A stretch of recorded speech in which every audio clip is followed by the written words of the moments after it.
नमो भगवते महावराहे। आज गौनिश क्रमण तीर्थ और उसका महात्म्य सुनेंगे।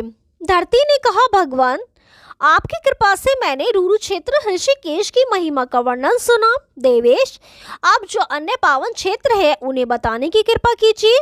भगवान वरा कहते हैं, देवी, हिमालय पर्वत के शिखर पर मेरा एक क्षेत्र है जिसका नाम गौनिश क्रमण, जहाँ पहले सुरभि आदि गोए समुद्र से तैरकर बाहर निकली थी।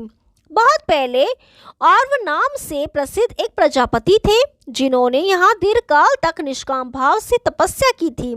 वसुंधरे, कुछ दिनों के बाद जिस ऊंचे पर्वत पर वे तपस्या कर रहे थे, फलों एवं फूलों से परिपूर्ण लक्ष्मी भी वहां प्रकट हो गई। अतः वहां कुछ और तपस्वी ब्राह्मण आ गए। इसी समय कहीं से घूमते हुए वहां महान तेजस्वी भगवान शंकर भी आ पहुंचे। एक बार और वो मुनि जब कुछ कमल पुष्पों के लिए हरिद्वार गए थे कि महादेव ने उनके उग्र तेज से और वो मुनि के उस प्रिय आश्रम को भस्म कर दिया और फिर वहां से यथाशीघ्र अपने वासस्थान हिमालय पर चले गए। देवी, ठीक उसी समय मुनिवर और वह पत्र पुष्प की टोकरी लिए हरिद्वार से अपने उस आश्रम पर आए। यद्यपि मुनि शांत एवं मृदु स्वभाव के, क्षमाशील एवं सत्यव्रत में तत्पर रहने वाले थे, तथापि प्रभुत फूलों, फलों एवं जलों से संपन्न उस आश्रम को दग्ध हुआ देखकर वे क्रोध से भर गए। दुख के कारण उनकी आंखें डबडबा गईं और क्रोध से भरकर उन्होंने यह शाप दिया, प्रचुर फूलों, फलों और उद्गों से संपन्न मेरे इस आश्रम को जिसने जलाया है, वह भी दुख से संतप्त होकर सारे संसार में भटकता फिरेगा। फलतः भगवान शंकर समस्त संसार के स्वामी होते हुए भी उसी क्षण व्याकुल हो उठे और उन्होंने उमा देवी से कहा, प्रिय, और मुनि की कठिन तपस्या देखकर देव समुदाय के हृदय में आतंक छा गया था। इसलिए मुझसे उन्होंने प्रार्थना की कि भगवान, अखिल जगत जल रहा है, फिर भी वे इससे बचाने के लिए कोई चेष्टा नहीं करते। हमारी प्रार्थना है कि आप उसके निवारण के लिए कोई ऐसा उपाय कीजिए जिससे सबकी सुरक्षा हो सके।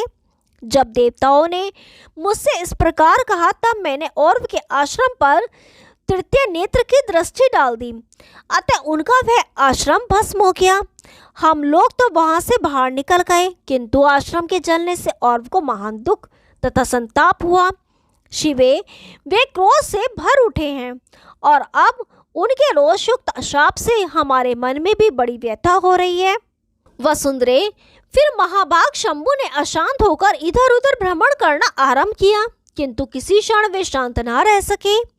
मैं भी उनकी आत्मा होने से उस समय उनके दुख से दुखी और संतप्त होकर निश्चेष्टता हो गया। इधर पार्वती ने भगवान शंकर से कहा, अब हम लोग भगवान नारायण के पास चले।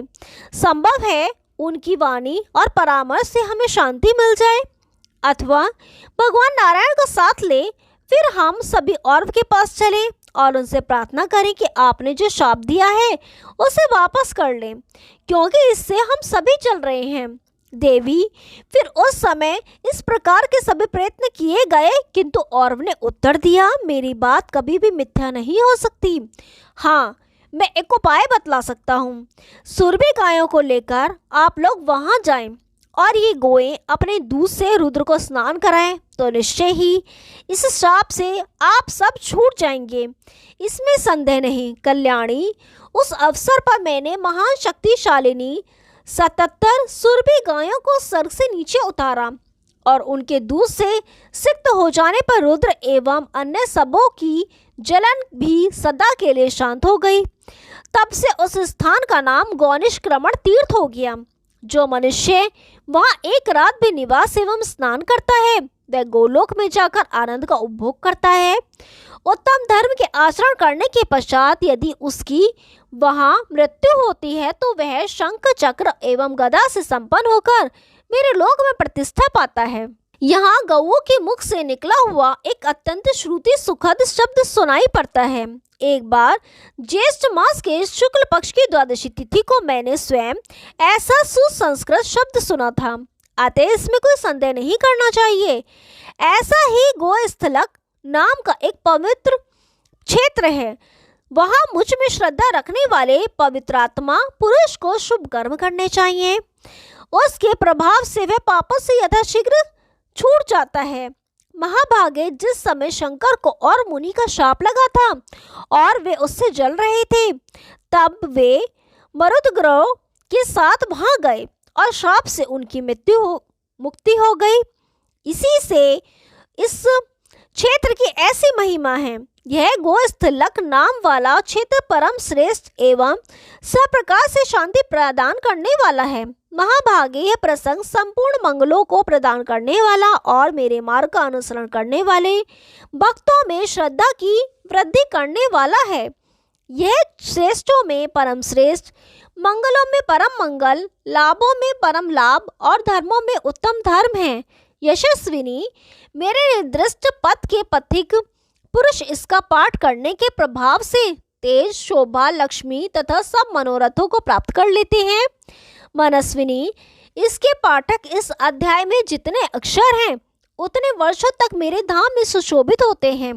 प्रतिदिन इसे पढ़ने वाले मानव का कभी पतन नहीं होता और उसकी 21 पीढ़ियां तर जाती हैं। निंदक, मूर्ख और दुष्टों के सामने इसका प्रवचन नहीं करना चाहिए। इसके स्वाध्याय करने की योग्यता वाले पुत्र या शिष्य को ही इसे सुनाना चाहिए। वसुंधरे, 5 योजन के विस्तार वाले इस क्षेत्र से मेरा अतिशय प्रेम है, अतएव मैं यहाँ सदा निवास करता हूँ। यह गंगा की धारा पूर्व दिशा से होकर पश्चिम दिशा में विपरीत बहती है। ऐसे गुह्य रहस्य की जानकारी सभी सत्कर्मों में सुख प्रदान करती है। महाभागे, यही वह गुप्त क्षेत्र है जिसके विषय में तुमने पूछा था।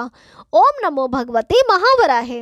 अब स्तुत स्वामी का महात्म्य सुनेंगे। पृथ्वी बोली, जगत प्रभो, गौओं की महिमा बड़ी विचित्र है। इसे सुनकर मेरी संपूर्ण शंकाएं शांत हो गईं। नारायण, ऐसी ही अन्य भी कुछ गुप्त तीर्थों की बताने की कृपा कीजिए। प्रभु, यदि इस क्षेत्र से भी कोई विशिष्ट क्षेत्र श्रेष्ठ हो तो उसे भी सुनाइए। भगवान वरा कहते हैं, महाभागे, अब मैं तुम्हें एक दूसरा क्षेत्र बताता हूँ जिसका नाम है स्तुत स्वामी।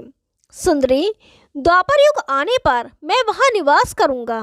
उस समय श्री वसुदेव जी मेरे पिता होंगे और देवकी माता। कृष्ण मेरा नाम होगा और उस समय मैं सभी असुरों का संहार करूँगा। उस समय मेरे 5 शांडिल्य, जाजली, कपिल, उपसायक और भृगु नामक धर्मनिष्ठ शिष्य होंगे और मैं वासुदेव, संकर्षण, प्रद्युम्न तथा निरुद्ध इन 4 रूपों में सदा प्रत्यक्ष रहूंगा। उस समय कुछ लोग इस चतुर्व्यूह की उपासना से, कुछ ज्ञान के प्रभाव से और कुछ व्यक्ति सत्कर्म में परायण रहकर मुक्त होंगे। सुश्रोणी, कितनों को तो इच्छा अनुसार किया हुआ यज्ञ तथा बहुतों को कर्मयोग इस संसार से तार देता है। कुछ सज्जन योग का फल भोगकर मुझ में स्थित संसार को देखते हैं। मुझ में विधि पूर्वक निष्ठा रखने वाले कितने मनुष्य सब जीवों में मेरा ही रूप देखते हैं। भूमि, बहुत से पुरुष अखिल धर्मों का आचरण करते, सब कुछ भोजन कर लेते और सभी पदार्थों का विक्रय भी करते हैं। तब भी यदि उनका चित्त मुझ में एकाग्र रहा और वे उचित व्यवस्था में लगे रहे तो उन्हें मेरा दर्शन सुलभ हो जाता है। देवी, यह वरा पुराण संसार से उद्धार करने के लिए परम साधन एवं महान शास्त्र है। मेरे भक्तों की व्यवस्था ठीक रूप से चल सके इसलिए मैंने इस परम प्रिय प्रयोग का वर्णन किया है। शांडिल्य प्रभृति मेरे वे शिष्य इच्छा अनुसार इन साधनों का प्रचार करेंगे। मेरे इस स्तुत स्वामी क्षेत्र से लगभग 5 कोस की दूरी पर पश्चिम दिशा में एक कुंड है। उसका जल मुझे बहुत प्रिय लगता है। उस अगाध जल वाले सरोवर का पानी स्वर्ण अथवा मरकत मणि के समान चमकता है। मेरे इस सरोवर में 5 दिनों तक स्नान करने से मनुष्य के सभी पाप धुल जाते हैं। इसके समीप ही धूप पाप नामक तीर्थ है जो मणिपुर गिरी के ऊपर है। वहां निवास करने वाले प्राणी पर तब तक जलधारा नहीं गिरती जब तक उसके सभी पाप समाप्त ना हो जाएं। यह बड़े आश्चर्य की बात है। सुश्रोणी, संपूर्ण पापों के नष्ट हो जाने पर ही प्राणी पर जलधारा वहां गिरती है, ऐसे ही वहां एक पीपल का वृक्ष भी है। पृथ्वी बोली, भगवान आप ही स्तुत स्वामी हैं, मैंने ऐसी बात सुनी है। आप इस स्तुत स्वामी नाम से आपका अभिप्राय क्या है, इसे बताने की कृपा कीजिए। भगवान वराह कहते हैं, वसुंधरे जब मैं मणिपुर नामक स्थान पर था, उस समय मंत्रों के प्रवचन करने वाले ब्रह्मा आदि बहुत से देवता लोग मेरी स्तुति करने लगे। परम सौभाग्यवती देवी, इसी कारण नारद, असित, देवल तथा पर्वत नाम वाले मुनि गणों ने भक्ति से संपन्न होकर उस समय उस मणिपुर पर्वत पर मेरा नाम स्तुत स्वामी रखा। तब से मेरे सत्कर्म से संबंधित मेरा यह स्तुत स्वामी नाम विख्यात हुआ। ब्रदे, मैंने तुमसे अखिल धर्मों को आश्रय देने वाला यह श्री स्तुत स्वामी का महात्म्य बतलाया। अब तुम दूसरा कौन सा प्रसंग पूछना चाहती हो, यह बताओ। ओम नमो भगवते महावराहे। आगे का भाग कल सुनाएंगे, तब तक के लिए नमस्कार।